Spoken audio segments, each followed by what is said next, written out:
In this film, we're going to show you how to actually fix your tiles onto your wall for a bath splashback.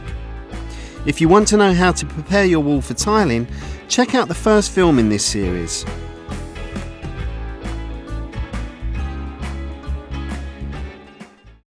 Now we're ready to start laying our whole tiles. It's important you take your time, especially with the bedding and the spacing of the tile, so that we achieve a flat surface and a uniformed grout line. First, start putting on the adhesive at the corner of the wooden frame and bath. Get a scoop of the adhesive and put it onto the wall. Spread this out using a notched adhesive spreader. Hold the spreader at an angle to the wall and work horizontally.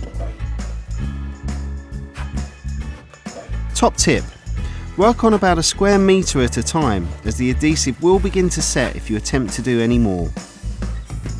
Put a couple of plastic tile spacers under your first tile to create an even gap. Gently press the tile into the adhesive and make sure it's flush to the wood and bath.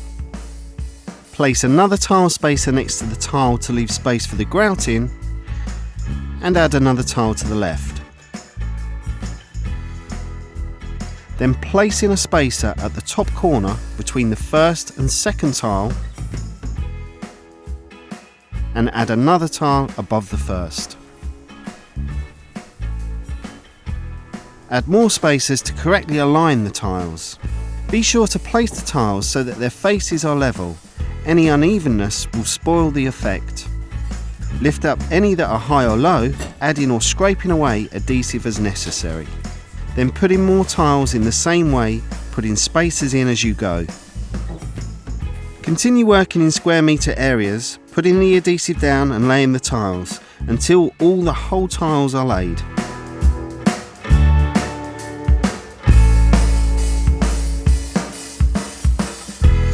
Top tip: wipe off splashes of adhesive with a damp sponge as you go, because these can be difficult to remove when dry. Next, you have to work on the cut tiles.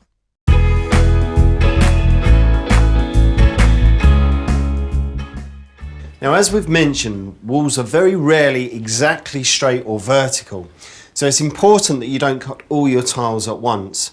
Otherwise, you're going to end up with irregular shapes and uneven gaps. To measure, put the tile you want to cut directly over the edge tile and a third on top as a template. Make sure the template is flush against the wall. This will give you a line on the tile you want to cut that you can mark with a pencil. Alternatively, you can just measure the top and bottom distance with a tape measure, mark it on and draw a line, then cut the tile. There are a few different ways to cut tiles, but first of all you need to make sure you wear protective gloves and protective goggles, as you can get shards off the tiles. Now the first one is to use a tile scribe. Having measured the gap to be filled, transfer the measurements to the tile. Scrape along the tile using the tile scribe and the metal ruler.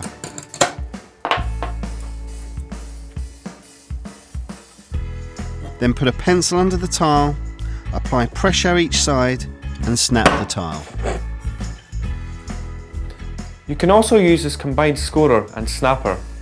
Mark the tile, then run the cutting edge down the line with a metal ruler. Insert the tile into the jaws of the tool,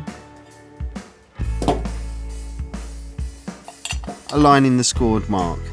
Squeeze the handles and the tile will snap in two. Thirdly, you could use a tile cutting machine. It combines scoring and snapping with a sturdy bed to support the tile. Mark up the tile and insert into the machine so that the mark is in line with the guide. Lower the handle to bring the score into contact, push and pull to score the line, then lower the handle so the snapper touches the tile and apply pressure.